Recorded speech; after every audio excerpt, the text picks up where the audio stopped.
Et on accueille le prochain speaker qui est donc qui est Katharina qui nous rejoint, qui est par là tout à fait. Alors on va aborder un autre secteur, c'est la joaillerie Éric Nion. On est très heureux de t'accueillir sur scène, Katharina.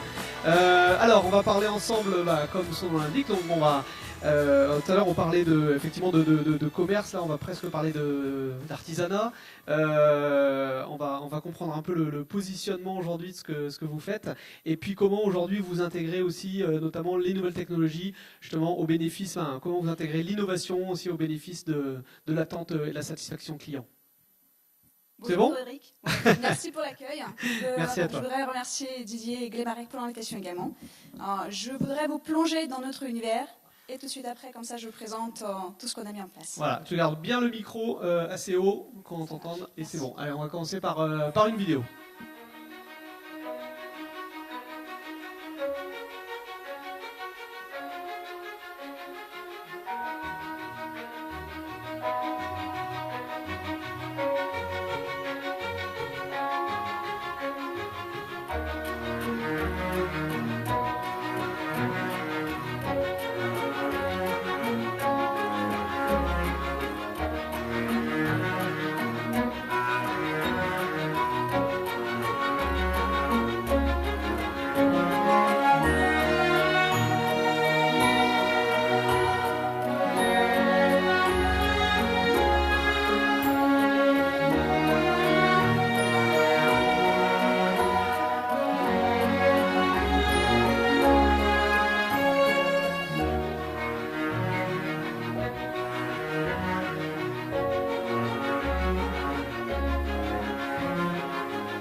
Superbe vidéo, Katrina, où on voit à la fois un métier traditionnel, mais dans lequel les technologies trouvent leur place. C'est exactement ça. C'est exactement ça notre volonté. Je voudrais remercier pour les organisateurs de m'avoir invité, de nous avoir invités, de témoigner de notre expérience, comment le digital, comment les technologies ont pu pénétrer dans notre entreprise vraiment traditionnelle, je dirais même artisanale, et sans perdre notre valeur ajoutée de notre savoir-faire manuel, tout en nous donnant la possibilité de développer notre métier au-delà des frontières de notre ville de Brest, parce que maintenant on a développé notre activité en France, à l'étranger, on a beaucoup de projets qui peuvent viser l'international, mais d'abord national bien évidemment.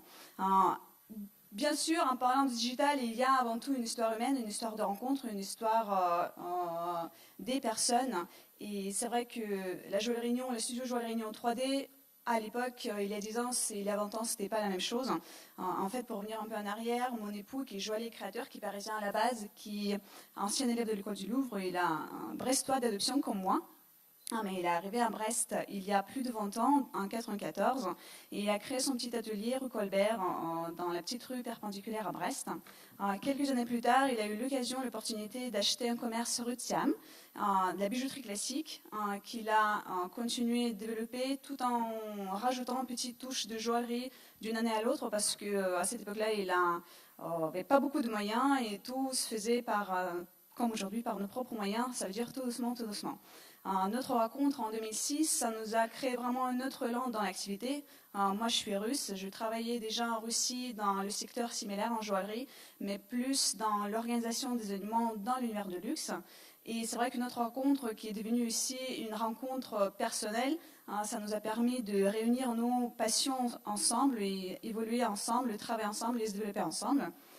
J'ai mis quelques années pour m'adapter en France, tout en aidant à mon époux de se développer dans son métier. En 2014, j'ai créé ma propre société spécialisée dans le mariage, dans les alliances et accessoires pour les mariés, qui est maintenant une marque internationale qui se développe à l'international avec les boutiques de revendeurs. J'ai créé en 2015 un guide du mariage qui réunit les professionnels dans le mariage, également les partenaires dans le mariage. Pour l'instant, c'est en Finistère, mais l'année prochaine, on développe le projet en PACA, qui est en région qui se développe très très bien, notamment dans le mariage. Et c'est vrai, en parallèle avec tout ce temps-là, j'ai aidé mon époux à mettre en place une stratégie de communication, de développement qui va plus apporter le numérique, le digital, dans les métiers artisanaux. Notamment, il y a peut-être 10 ans, on était un des premiers boutiques qui a intégré les sites internet. À l'époque vitrine, maintenant on est au 3e site, qui fait d'ailleurs grâce à l'agence commerce avec Fabrice qui est présent dans la salle, qui va développer le commerce en ligne. Alors, il faut dire que le commerce en ligne pour le luxe, pour la joaillerie, c'est pas si évident. On est conscient de problématiques qu'en dépenser des sommes relativement importantes, 1000, 3000 euros en ligne, c'est pas quelque chose d'anodin, on ne fait pas facilement. C'est pour ça notre vision de développement numérique, elle est faite aussi avec obligation de donner confiance sur nos sites internet, en notre métier, en nos compétences, en notre professionnalisme. Et c'est ce qu'on a mis en place en créant vraiment le site internet qui montre d'un côté l'artisanat que vous avez vu dans le film et de l'autre côté notre évolution, on va dire, technologique et informatique qu'on peut proposer actuellement à tous nos clients basés et en France et dans le monde entier. Les étapes. Comment on a fait? En fait, en parallèle avec tout ce travail mis en place, mon époux depuis quelques années, il a essayé d'investir comment en fait les technologies informatiques, les technologies numériques peuvent être une vraie aide dans l'artisanat. Et en 2000, il y a 7 ans maintenant, il est un des premiers des artisans qui a investi en conception assistée par l'ordinateur, dans les logiciels CAO de la conception des bijoux en ligne en 3D. On a commencé il y a 7 ans. Le point culminant, en fait, vraiment le point fort de cette évolution est devenu le voyage en Munich en 2016, où il y avait toute une anecdote qui a vraiment montré qu'on est sur la bonne voie. Il discutait sur le stand avec un confrère russe. Il était sans moi, j'ai pas pu traduire. Ils ont pu s'échanger sur l'évolution dans le métier. Et à un moment donné, dans la discussion, mon époux qui parlait des e-shops, des outils qu'il utilisait dans l'atelier, le confrère russe le regarde, lui dit rien.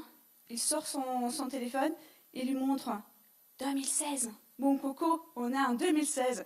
Et il y a vraiment ce moment-là qui a fait qu'en revenant, il a vraiment eu cette détermination d'investir dans un parc d'outils en joaillerie qui est très très performant.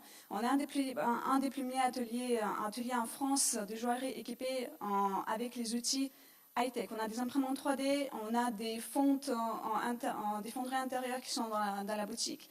Nous avons tous les outils de sertissage, de soudure laser. En fait, on a un parc d'outils équipés comme une joaillerie de place Vendôme, mais dans notre atelier sur Brest, qui permet pour nous d'être un des ateliers les plus performants, les plus innovants, les plus rapides, parce que techniquement, on peut fabriquer le bijou en 3 jours. On le crie pas parce qu'on n'a pas envie de devenir le victime de notre rapidité, mais c'est possible.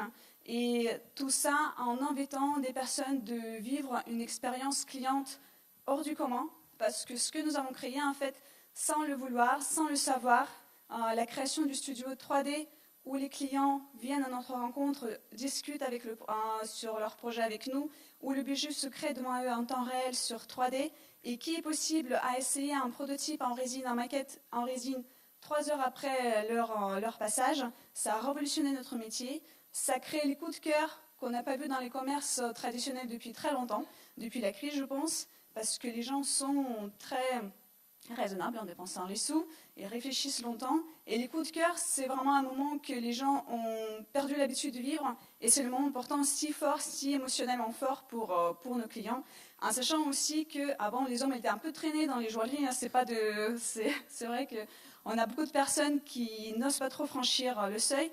Maintenant, avec cette ingénierie qui est présente au sein de notre entreprise, au sein de l'artisanat, les hommes sont presque encore plus motivés que les épouses pour découvrir les imprimantes 3D sur place, pour découvrir comment l'ingénierie va transformer notre métier et qui aussi, ce qui est très très important, participe dans ce processus de conception de leurs bijoux. Et en fait, tout ça, ça nous a permis d'être vus au niveau national, d'être récompensés par le prix Les Pros du Talent en 2017 à Paris. On est récompensé pour cette création, pour cette transformation d'expérience client. Et on a beaucoup de projets qui vont voir le jour à court terme ou à plus long terme. Un des projets plus court terme, c'est les partenariats qu'on lance avec énormément de partenaires dans le luxe dans notre région, parce que le but, c'est aussi de promouvoir la région et faire venir les personnes d'ailleurs, partout en France. Ça nous a permis de créer les projets pour les gens qui sont à Tahiti, à Amsterdam, à Londres, à Genève, à Zurich. En fait, il y a vraiment la possibilité de vivre notre métier avec énormément de passion, tout en s'ouvrant au monde, sans forcément être obligé de quitter l'endroit où on a choisi de vivre, au Brest, parce que n'étant ni lui ni moi brestois, c'est vraiment une région qui est formidable pour la famille, pour l'activité, pour les rencontres et pour les gens sincères qu'on rencontre tous les jours en tant que partenaire ou en tant que client. Eh ben on est bon, bravo. Je suis 10 minutes plus. Je pense que Katrina, la journée digitale inspirationnelle était faite pour vous, parce qu'on comprend bien que là vous avez intégré justement le numérique, les nouvelles technologies, en se disant, tout à l'heure il y avait la question sur la place de l'humain, etc. Et là on comprend bien que ces outils, ça permet d'attirer une clientèle différente, ça permet de repenser le métier, mais en gardant les fondamentaux du métier traditionnel, d'apporter l'innovation, de replacer le client au cœur du dispositif, parce que effectivement avec les imprimantes 3D, il va pouvoir faire un modèle en résine du bijou sur mesure qu'il voudrait avoir, etc. Bref, c'est un superbe mariage de... C'est très émotionnel, oui. Ce que je voulais rajouter aussi, en fait, je pense que dans les entreprises traditionnelles, ce qui est le plus important, c'est savoir réellement ce qui est votre passion, en fait. Être passionné avant de penser aux technologies, c'est le primordial, parce qu'en fait, pour passer les heures qu'on passe pour n'importe quel projet, si on n'aime pas son métier vraiment jusqu'au tripes, on ne peut pas le faire de la même façon, en fait. C'est vraiment ça. Si on a trouvé notre savoir, notre domaine où on a vraiment le plaisir, la banane, se réveiller tous les matins et faire ce qu'on aime, tout le reste, ça va venir tout doucement. Par contre, il ne faut pas avoir peur des technologies. Je suis d'accord avec tous les intervenants qui étaient avant, M. Bessec, M. Le Goff, le maire de Tofouinan. Le digital, les personnes qui ne l'ont pas intégré, ils ont tort. Parce qu'en fait, on ne peut pas se cacher du digital, on ne peut pas se cacher de l'Internet, on ne peut pas se cacher d'informatique. Il est là. Maintenant, il faut se poser la question, qu'est-ce qu'on peut faire avec pour innover, pour se poser tout le temps les bonnes questions, tout en sachant que notre place des artisans, des personnes qui vont aimer le commerce, la vente pure ou la rencontre humaine avec des gens, ils ne vont pas se dévaloriser, au contraire. L'informatique nous permet de valoriser notre savoir-faire et nous mettre en avant d'une façon encore plus confiante en fait, pour nos consommateurs. Et c'est un formidable outil d'attractivité, bravo, on peut l'applaudir. Est-ce que vous avez une question à poser à Katrina? Question, oui, non? Non, elle a tout dit, je pense qu'elle a été complète. Alors je regarde, parce que tout à l'heure j'ai raté une question dans la salle, donc comme je vérifie. Non, c'est bon. De toute façon, Katrina, vous serez avec nous à la pause déjeunatoire. Si on veut vous poser des questions, vous serez encore disponible. Merci encore en tout cas pour votre témoignage.